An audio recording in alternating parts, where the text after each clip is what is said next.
کے بعد تو پھر ایک سلسلہ شروع ہو گیا، ان کے ذریعے سے، پھر مہتاب بھائی کے ذریعے سے کئی بار یہاں پہ آنا ہوا۔ بہت محبت کرتے ہیں علم والوں سے۔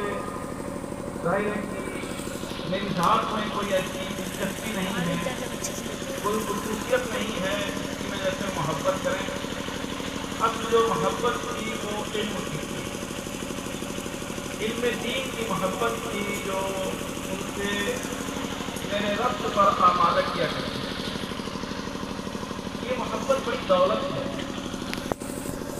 اللہ تبارک و تعالیٰ نے شاید اسی محبت کا بدلہ عنایت فرمایا، علم سے محبت، دینی علم سے محبت کا بدلہ عنایت فرمایا کہ ان کے دو پوتے حافظ قرآن ہوئے۔ جامعہ انوارالعلوم فتح سلطان ارجہ سے ان کے دو پوتے حافظ قرآن ہوئے۔ چھوٹا پوتا تو 2 ہی سال میں حافظ قرآن ہو گیا تھا، اس نے ریکارڈ قائم کیا تھا۔ دوسرے نے 3 سال لگا دیا، وہ 1 سال حافظ قرآن ہوا ہے۔ تو بڑے شرف کی بات ہے، اللہ تبارک و تعالیٰ نے ان میں یہ خصوصیت رکھی ہے۔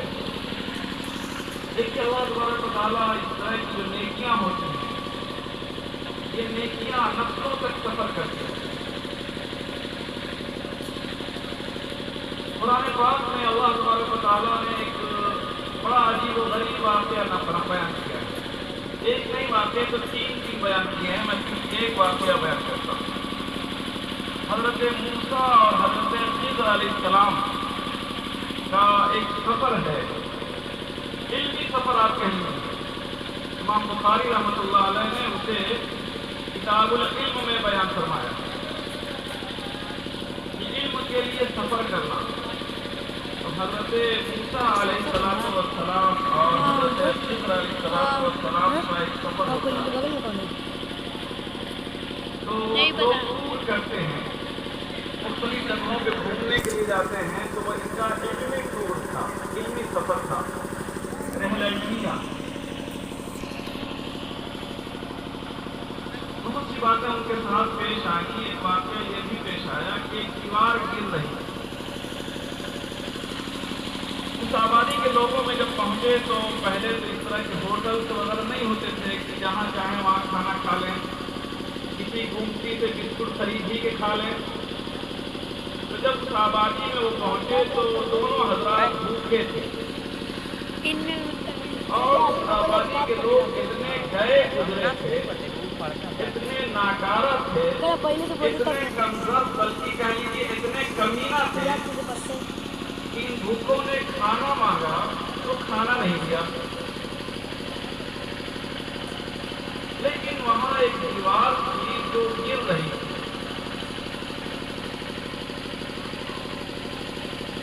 حضرت خضر علیہ السلام نے ہاتھ سے ایسا اشارہ کیا، وہ گرتی ہوئی دیوار ٹھیک ہو گئی۔ حضرت موسیٰ علیہ السلام کو بڑا اعتراض ہوا کہ بتائیے یہ کمینہ قسم کے لوگ ہیں، ہمیں کھانے کے لیے تو پوچھا نہیں، اور آپ نے جو ہے ان کی دیوار سیدھی کر دی۔ لوشی طرف علیہ اجرا، بھائی مزدوری مانگیے، آپ لوگوں نے ہم کو کھانا نہیں کھلایا ہے، مفت میں ہم نے آپ کا اتنا کام کر دیا ہے۔ حضرت خضر علیہ السلام نے بعد میں جو ان واقعات کی توضیح کی، اب میں اسی کو بیان کرنا چاہتا ہوں۔ انہوں نے کہا کہ کان ابوہما صالحا، یہ جو دیوار ہے، یہ دیوار 2 یتیم بچوں کی ہے، چھوٹے چھوٹے یتیم بچے ہیں، اور اس دیوار کے نیچے سدانہ دفن ہے۔ ابھی بچے بہت چھوٹے ہیں، یہ دیوار ابھی گر جائے گی تو یہ کمینہ قسم کے لوگ ہیں، اس خزانے کو ہڑپ کر جائیں گے۔ اس لیے اللہ تبارک و تعالیٰ نے میرے دل میں یہ بات ڈالی کہ اس دیوار کو ٹھیک کر دو، تاکہ جب بچے بڑے ہو جائیں تو اس خزانے کو حاصل کر سکیں۔ اور اللہ تبارک و تعالیٰ نے خصوصی حکم اس لیے دیا کہ وَكَانَ أَبُوهُمَا صَالِحًا۔ غور کیجئے گا، یہ جو نیکی کی صفت ہوتی ہے نسلوں میں سفر کرتی ہے، نسلوں میں منتقل کرتی ہے، ہوتی رہتی ہے۔ اللہ تبارک و تعالیٰ اس کا بدلہ عنایت کرتے رہتے ہیں۔ تو میں یہ کہہ رہا تھا کہ ہمارے گھرو ماموں دیکھیے وہ اہل علم سے، علم والوں سے محبت کرتے تھے. اللہ تبارک و تعالیٰ نے اس کا ثمرہ اور اس کا پھل یہ دیا کہ آج ان کے دو پوتے حفظ قرآن کی دولت کو اپنے سینے میں محفوظ کر چکے ہیں. اللہ تبارک و تعالیٰ ان کی اولاد کو مزید دین کی راہوں میں آگے بڑھنے کی سبیل پیدا فرمائے، توفیق دے کہ جس طرح سے انہوں نے قرآن کو اپنے سینوں میں محفوظ کیا ہے اسی طرح سے وہ عالم قرآن بھی بنے. یہ جانیں کہ قرآن جو ہم نے یاد کر لیا ہے، اس قرآن کا پیغام کیا ہے، یہ قرآن ہم سے کیا کہتا ہے، اس قرآن کا معنی اور مطلب کیا ہے، اور اس کے ساتھ ساتھ پھر اس قرآن کی وہ نشر و اشاعت کرے، اس قرآن کے پیغام کو عام کرے اور خود بھی اس پر عمل کرے. یہ اہم بات ہوگی. اور ظاہر ہے کہ اس سب کا ثواب ان کے دادا کو بھی پہنچتا رہے گا. ان کے والد نے کہا مجھ سے کہ دادا کی بڑی خواہش تھی کہ ہم اپنے بچوں کو حافظ قرآن بنائیں گے.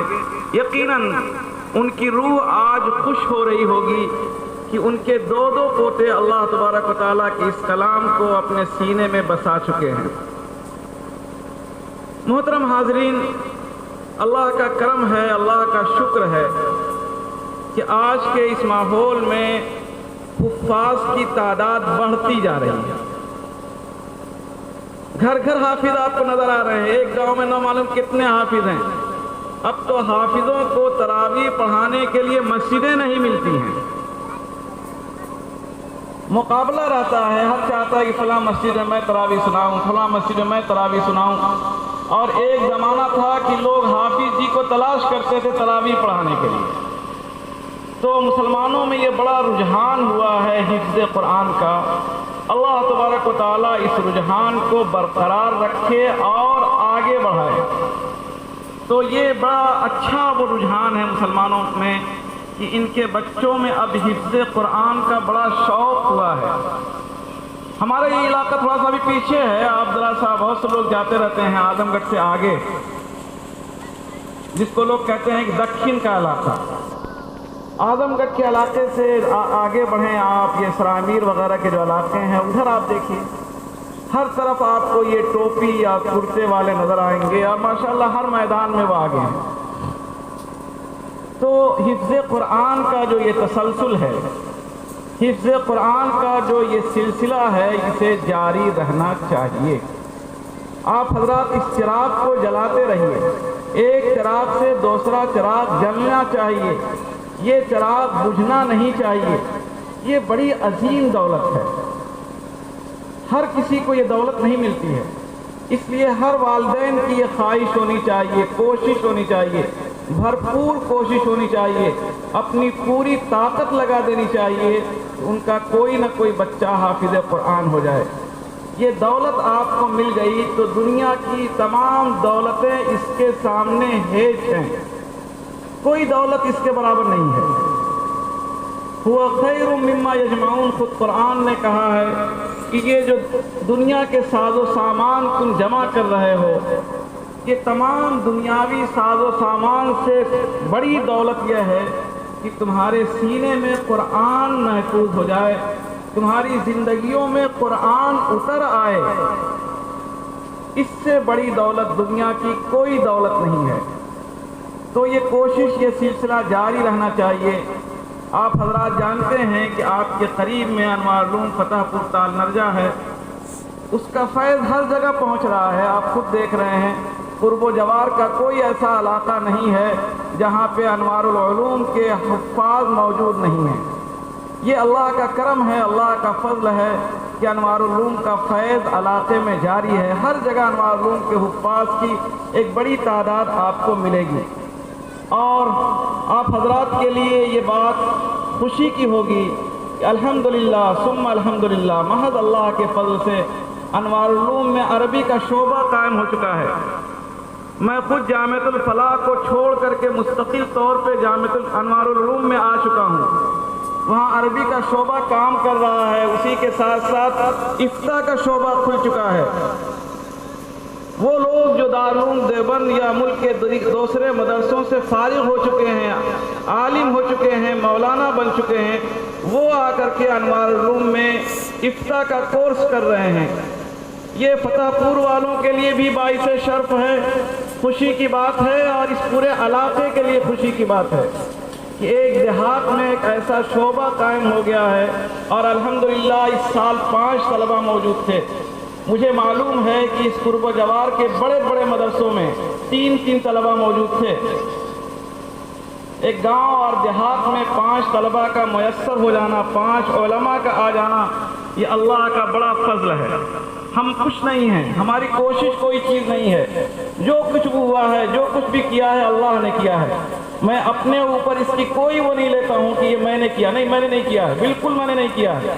1000 بار میں کہتا ہوں کہ میری وجہ سے نہیں ہوا ہے، یہ سب اللہ کے فضل کا کرشمہ ہے، یہ اللہ کی قدرت کا نتیجہ ہے کہ ایک گاؤں میں، ایک دیہات میں افتاء کا شعبہ قائم ہوا، عربی کا شعبہ قائم ہوا۔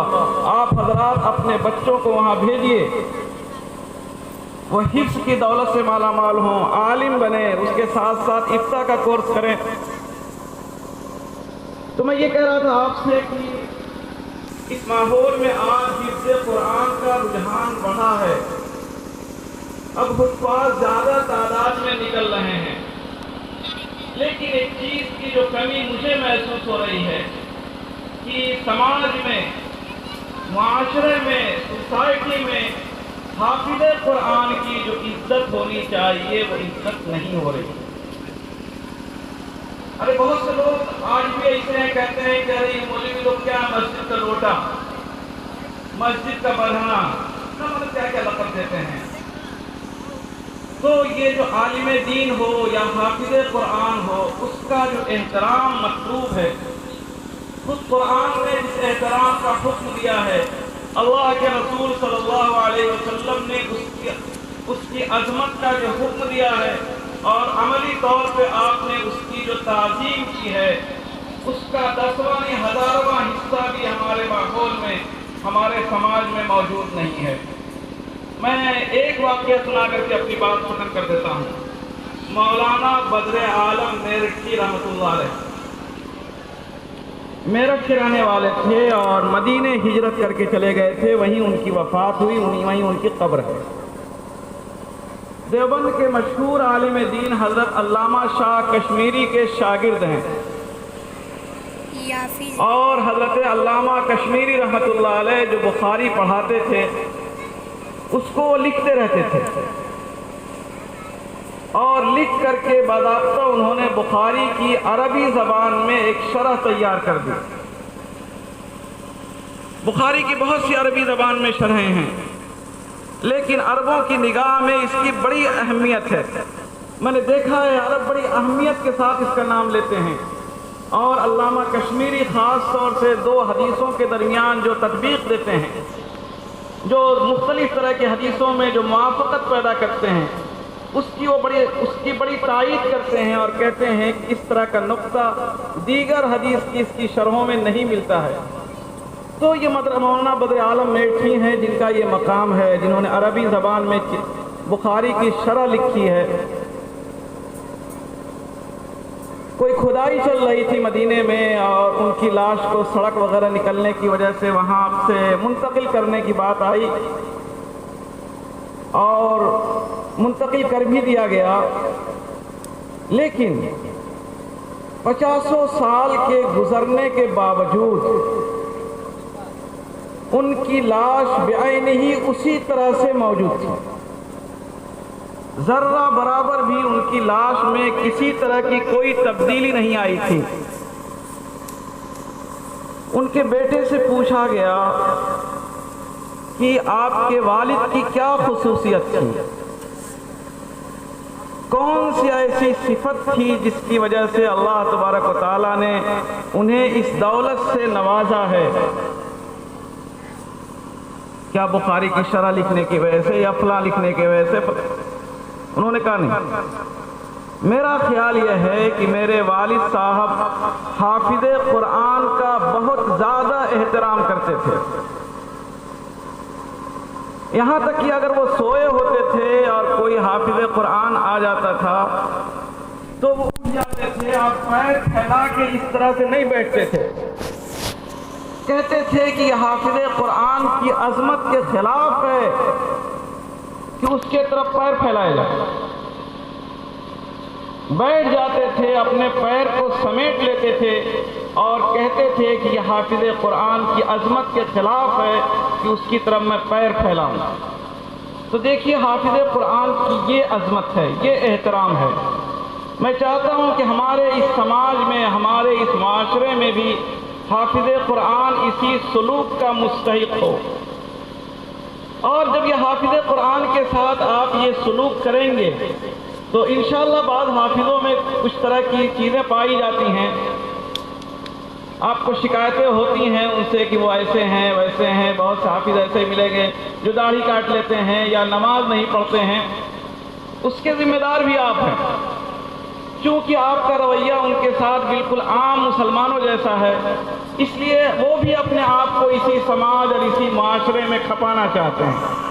وہ دیکھتے ہیں کہ ہماری کوئی عزت نہیں ہے، ہمارا کوئی احترام نہیں ہے، ہمیں کوئی پوچھتا نہیں ہے، اس لیے وہ بھی آپ لوگوں کے صف میں آنا چاہتے ہیں. نہیں، آپ اس کو اپنی صف سے آگے بڑھائیے، آپ ان کو رسپیکٹ دیجئے، ان کا احترام کیجئے اور بڑھائیے کہ آپ ہمارے جیسے نہیں ہیں، آپ ہم سے الگ ہیں. اس لیے آپ کے گفتار سے، کردار سے، عمل سے، ہر چیز سے محبت قرآن کی مہک آنی چاہیے، محبت قرآن کی، عظمت قرآن کی خوشبو آنی چاہیے. آپ جب اسے رسپیکٹ دیں گے، آپ جب اس کا احترام کریں گے تو آپ کی جو شکایتیں ہیں انشاءاللہ وہ خود بخود ختم ہو جائے گی. بس انہی باتوں پہ میں اپنی بات کو ختم کرتا ہوں. اللہ تبارک و تعالیٰ سے دعا ہے کہ مجھے بھی ان باتوں پر عمل کی توفیق عطا فرمائے. وآخر دعوانا الحمدللہ رب العالمین.